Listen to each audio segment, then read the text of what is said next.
tout le monde, j'espère que vous allez bien. Donc on se retrouve pour la guidance sur le sujet trouver sa place. Je n'arrive pas à trouver ma place dans le monde de la spiritualité en tant que médium, en tant que voyant, thérapeute, voilà, qu'importe.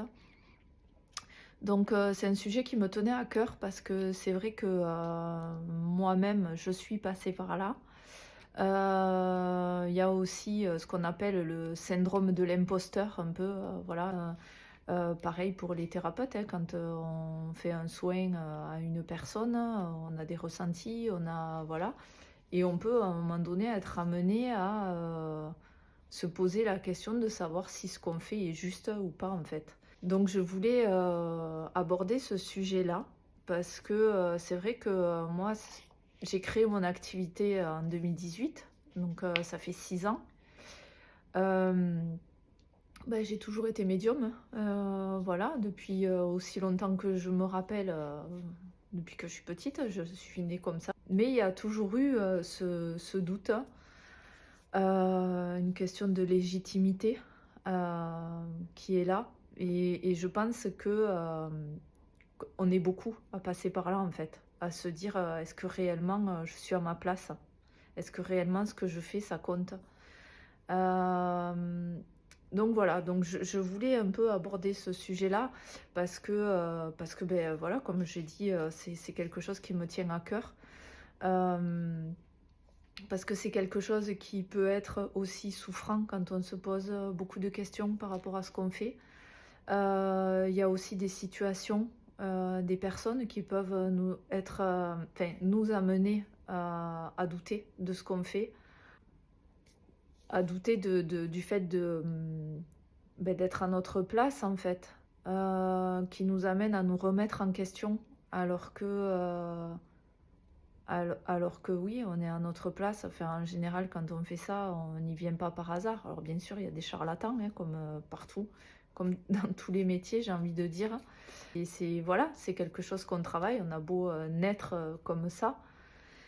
On est tous hein, médiums. On est NAIT, tous médiums. Après, voilà, on est amené au fil de la vie à le développer, à pas le développer.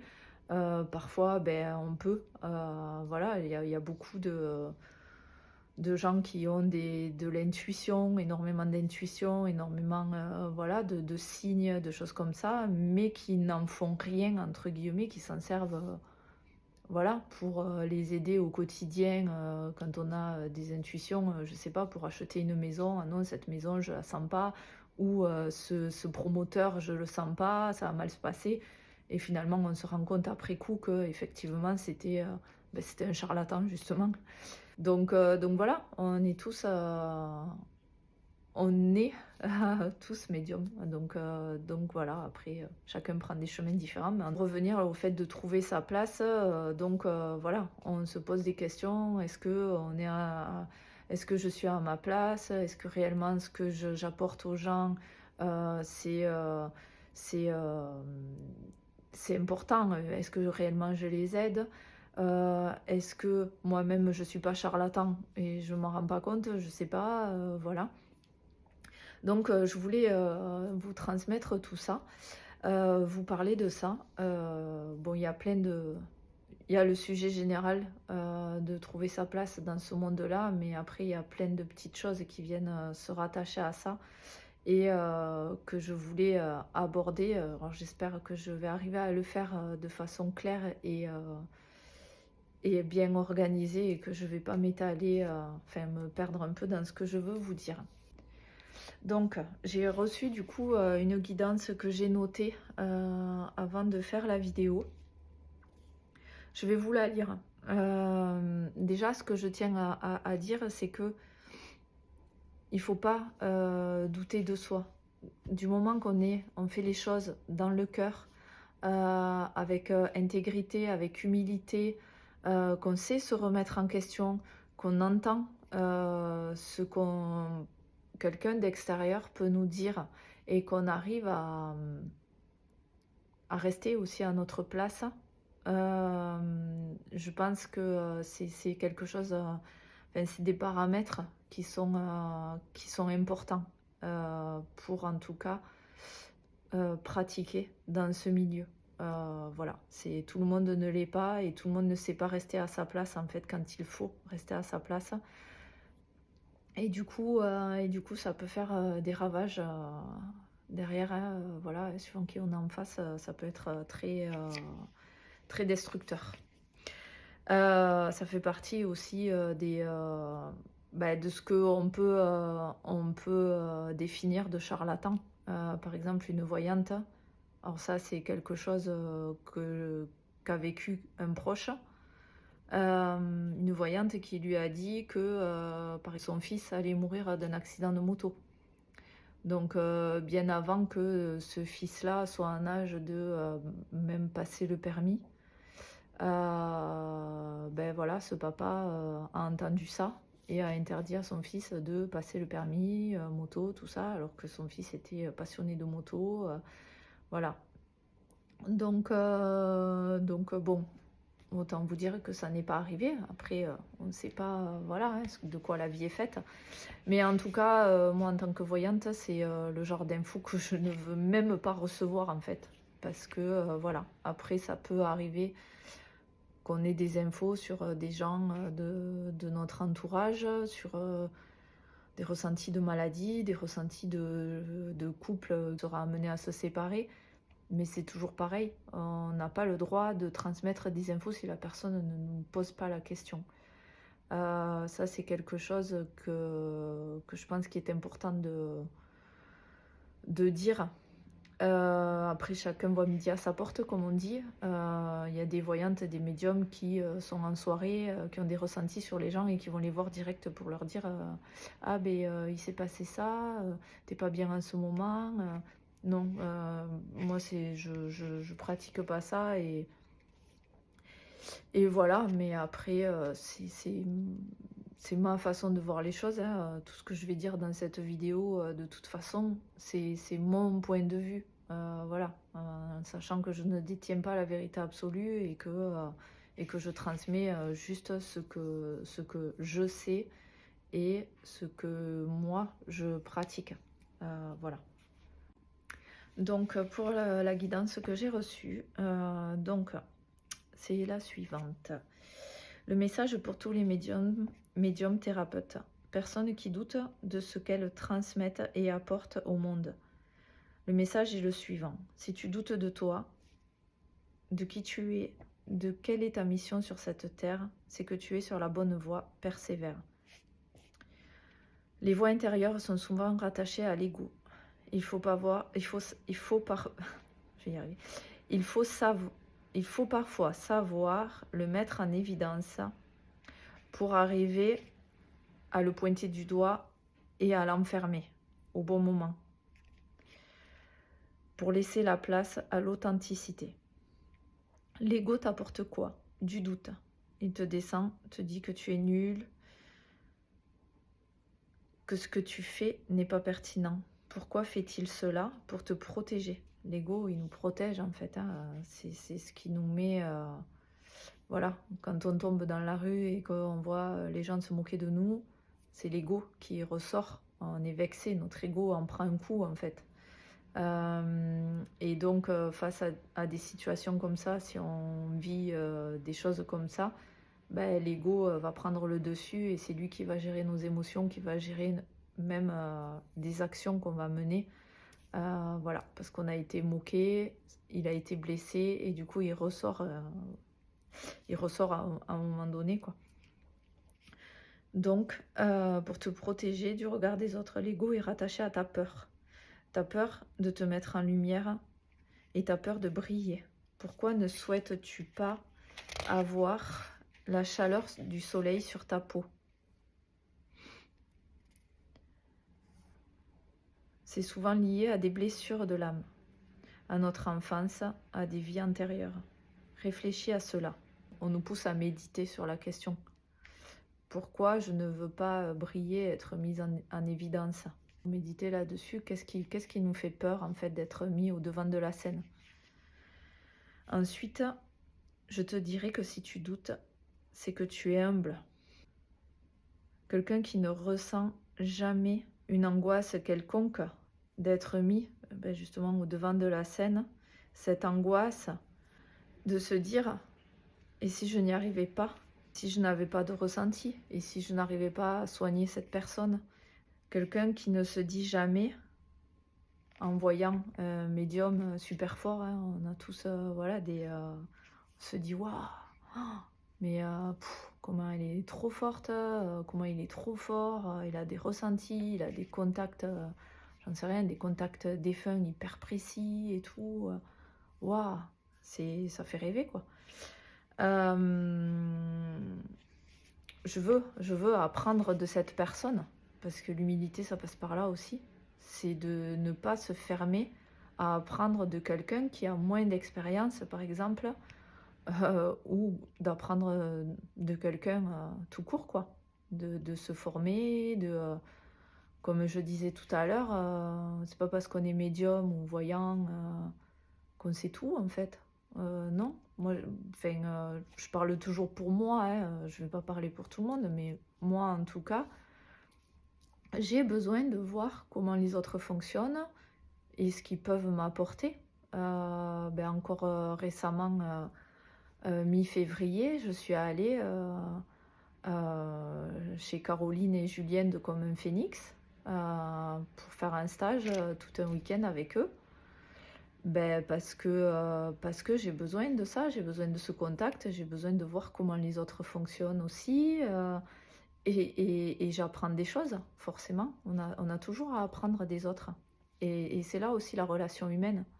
C'est de se dire que, pas forcément que pour un métier de médium ou de guérisseur ou quoi, mais dans tous les domaines, en fait.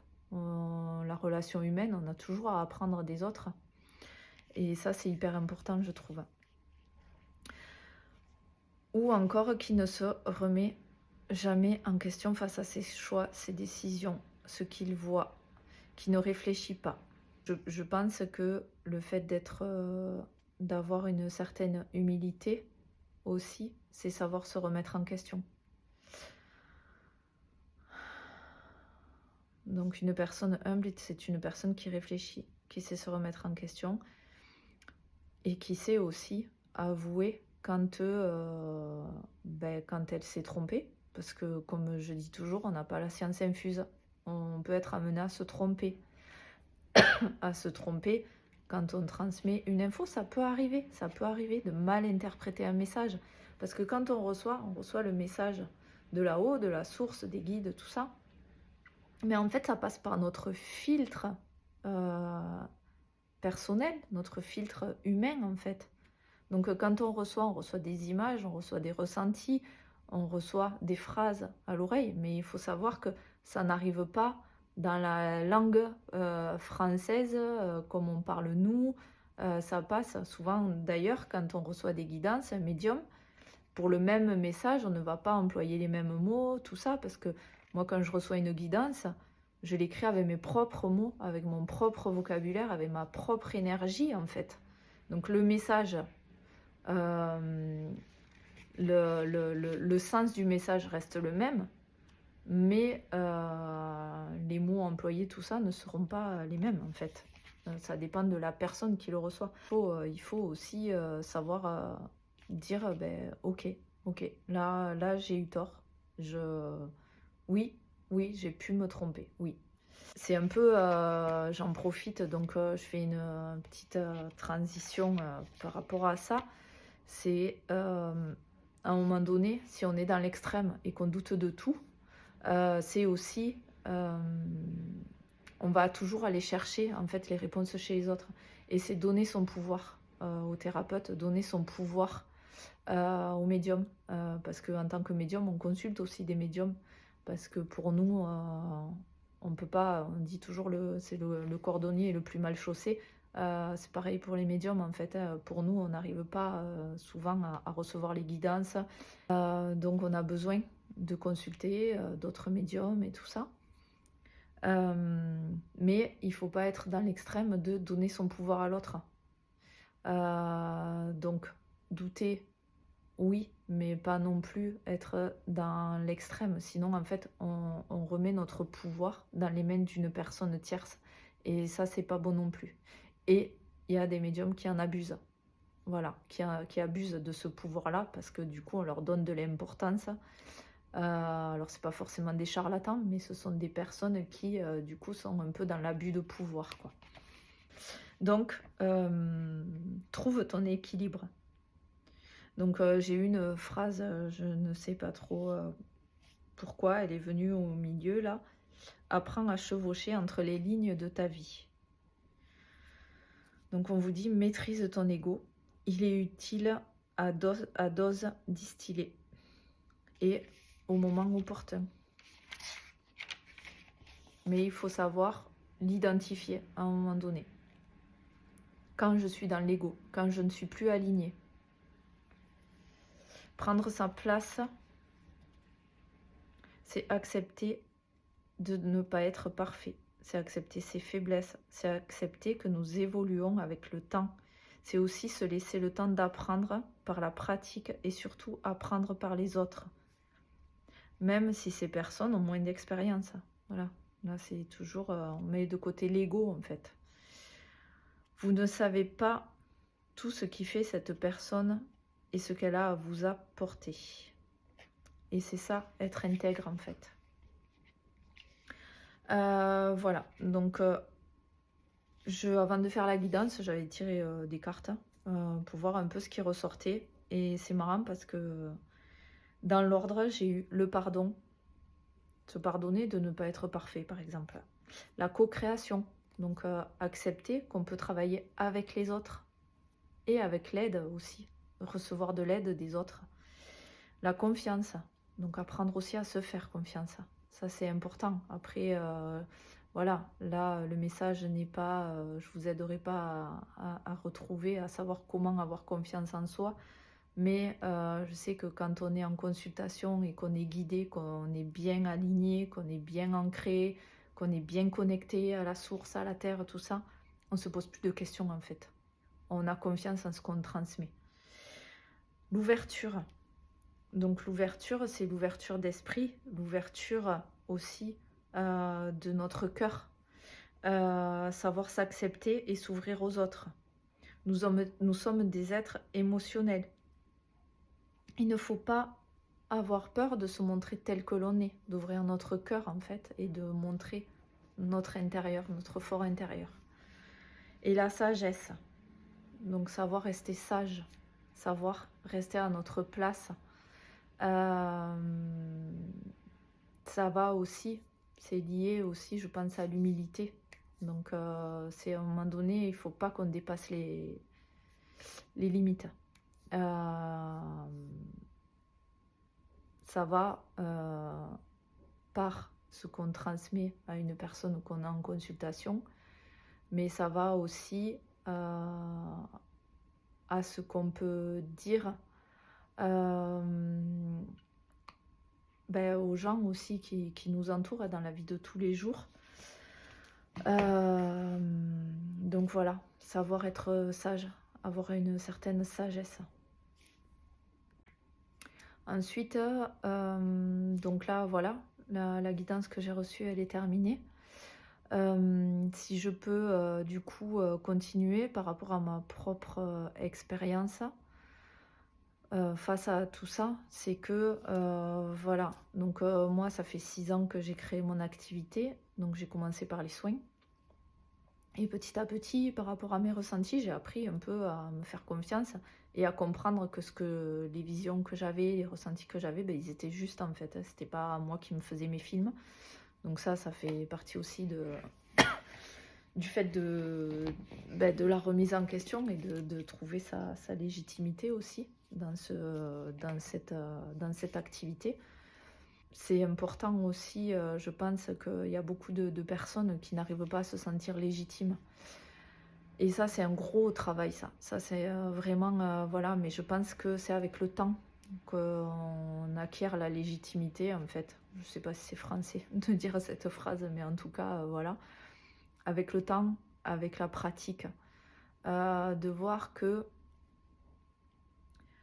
hem, qu'on peut aider, qu'on aide les autres en fait, qu'on aide les personnes qui nous consultent ou c'est à travers aussi, la vie. C'est pas forcément, dans notre activité professionnelle. Je pense qu'en tant que médium, thérapeute, guérisseur, tout, c'est au quotidien, quoi. C'est au quotidien qu'on est là pour les autres, qu'on les écoute, hem et je pense que ça transpire de nous, en fait. Les gens se confient à nous, voilà, il y a plein de choses, comme ça, c'est aussi, prendre conscience du monde qui nous entoure, de la terre. C'est être connecté en permanence, en fait, à la terre et tout ça. Et du coup, c'est à travers, tout ça qu'on apprend à se sentir légitime. Donc ça, c'est un point important et là où je voulais aussi en venir, je reviens sur le fait de laisser son pouvoir dans les mains de quelqu'un. Je l'ai fait moi-même, hein, et il y a pas plus tard que, 1 mois en arrière, j'ai eu une expérience, personnelle en fait avec, une personne une amie, hein, voilà, qui est dans ce milieu-là aussi et en fait, je me suis rendu compte après coup, que j'ai laissé trop, mon pouvoir, entre ses mains. Donc mes prises de décision qui passaient à travers elle. Hem et à un moment donné, ça a dépassé les limites et donc ça, c'est pas bon. Alors, je remercie, hein, de tout, la source, tout ce qui fait qu'on est amené à vivre, des expériences. D'avoir vécu cette expérience-là parce qu'aujourd'hui, je me sens complètement, détachée et je me sens, vraiment prête à aller plus loin, à vivre, ma propre expérience de médiumnité et professionnelle, en fait, dans cette activité-là. Vous voyez? Comme quoi, ça fait 6 ans que j'ai lancé mon activité et là, aujourd'hui, depuis 1 mois, j'ai eu un déclic, en fait. Alors, je vous cache pas que pendant 10 jours, j'ai pleuré, je me suis remise en question, voilà, parce que cette personne, ben, m'a dit que, en gros, voilà, que je n'avais rien à faire là-dedans, que, je n'étais pas alignée dans ce que je faisais, que je n'étais pas dans l'amour.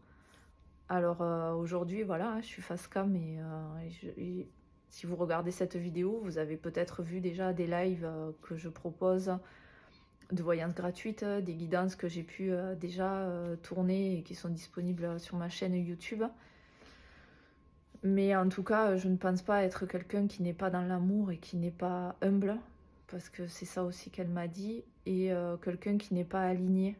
Alors, oui, en tant que médium, il arrive très souvent on soit, happé par, d'autres énergies, par tout ce qui nous entoure.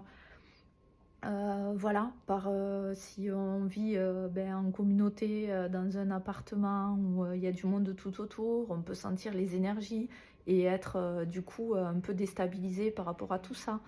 Il y a plein de choses qui font qu'on peut être à un moment donné, dépareillé de son corps et tout ça. Mais il faut apprendre à se recentrer. Heu et je pense que ça arrive à tout le monde, dans tous les cas, hein, c'est pas une faute, voilà. Mais en tout cas, il y a aussi, je pense, quelque chose, une leçon à en tirer et du coup, je vous fais part de ça pour, justement, si ça peut vous aider, si vous avez été confronté à ce type d'expérience. Mais je pense que c'est important, d'entendre, même quand ce sont des critiques, parce que là, bon, par rapport à cette expérience-là, j'en ai pris pour mon grade, hein, pour vous dire, hein, j'en ai pleuré pendant 10 jours. Hem, mais ça m'a permis de voir les choses, autrement. Mais je pense que dans ce milieu-là, il y a parfois, des abus. abus de pouvoir ou voilà. Et j'en reviens au fait de laisser son pouvoir dans les mains de quelqu'un d'autre. Ça, il faut pas en fait. Il faut, je pense, à un moment donné, se rendre compte. Mais en tout cas, cette fois-là,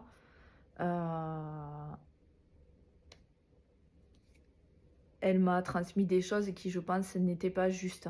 Donc, comme quoi, c'est quelqu'un que je considérais comme quelqu'un au-dessus de moi. Et il y a ça aussi dont je voulais parler, c'est que on est tous au même niveau. On a tous nos propres capacités. Et même si d'autres personnes, d'autres médiums pratiquent depuis plus longtemps que nous, savent lire les cartes aussi clairement, je pense. Alors je ne fais pas de la pub ou quoi, mais je suis beaucoup, par exemple, by Mathilda qui est sur YouTube, qui est cartomancienne, ou Mademoiselle Breloque, je les trouve super fortes. Voilà, moi j'admire parce que moi je sais pas lire une carte, hein. Je peux avoir le descriptif, je ne comprends rien. Et du coup j'admire les gens qui savent tirer les cartes et qui savent les lire.